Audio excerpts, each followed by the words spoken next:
When you hear the word travel, what do you think about? Do you think about laying on a white sandy beach somewhere in the Caribbean with a pina colada? Do you think of going to Panama City Beach for spring break that's always somehow way more disappointing than it turns out to be in real life? Do you think about going on a cruise ship where you have all the amenities you could ever ask for, all the entertainment, all the food, all the desserts you could ever want? Do you think about escaping reality? Or do you think about something a lot deeper? It's an honor to be here with you today. Mr. Costa has promised me 1,000 points of extra credit, which is exciting. Not really. But it is an honor to be here to practice public speaking. Is something I enjoy doing, and it's an honor to talk about a topic that has had a profound effect on my life and will probably have a profound effect on a lot of your lives if it hasn't already, and that's travel. I, up until recently, have always had kind of a superficial relationship with travel. Thanks to the travel marketing industry, I have always seen travel as 5-star resorts, first-class airlines, people waiting on me hand and foot. That's the ideal travel scenario as I grew up. That's what I wanted. Some exotic island somewhere laying on the beach. But that all changed pretty dramatically in the spring of 2016. In the spring of 2016, my wife and I got a very rare opportunity to go to Paris, courtesy of the company I was working for at the time. And we got to spend 10 days in Paris.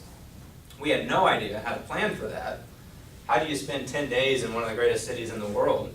We sat down at the computer, said, all right, what do we want to do? And we came up with, well, the Eiffel Tower, and that's about it. So we did plan a few things, but overall our plan, if you can call it a plan, was to wing it. So we had a few things we wanted to do, but other than that, we just said, we're gonna see what happens. We're gonna show up and see what happens. And the first 2 days of that trip were typical tourist. We zipped around Paris. We went to the Eiffel Tower, took a lot of pictures. We just looked like tourists for those first 2 days. But the third day was a lot different. The third day we slowed it down.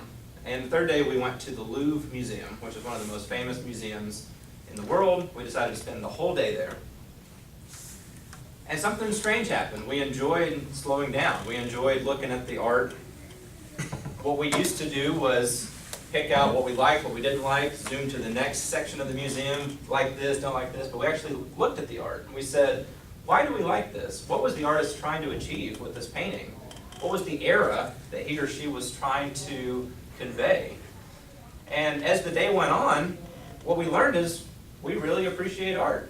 We didn't know that about ourselves until the end of the day, and we decided that for the rest of the trip, we wanted to spend in art museums. We didn't want to do anything else. We wanted to take advantage of being in one of the art capitals of the world.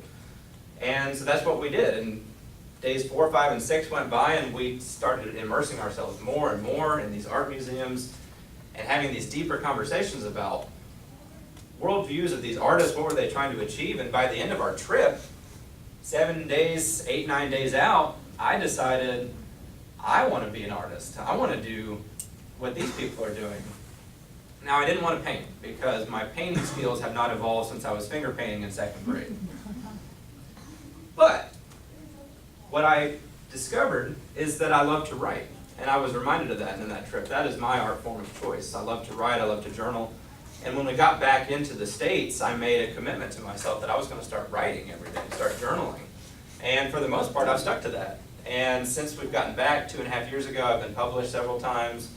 I've started doing Toastmasters, and I've given almost a dozen speeches, started performing stand-up comedy, started falling in love with the oral written performances, and I've started dabbling in poetry. The point is, that trip planted that seed that I needed to explore my own artistic desires. And travel, for me, has changed the way I approach it. Travel is, in my definition, a lot simpler than I thought. It's not 5-star resorts. It's not 5-star everything, people waiting on you hand and foot. Travel is simply putting yourself in a new environment without a plan of much significance and letting life tell you what you need to do next.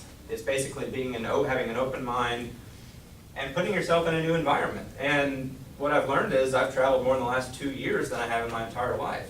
You don't have to go to Paris to travel. I've traveled in Greenville. I've traveled in parts of Asheville that I've never been to. I'm putting myself in new environments and seeing what happens, and I'm getting a lot of the similar effects that I did when I was in Paris.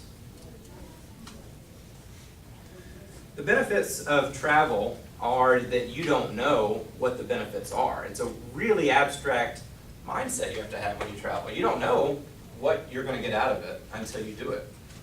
You don't know. It's an adventure. It's the fun part. That's what travel is.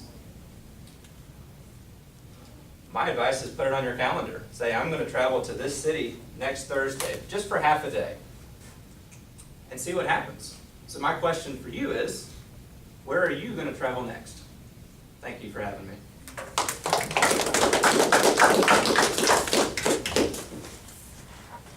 Okay, take a couple of minutes to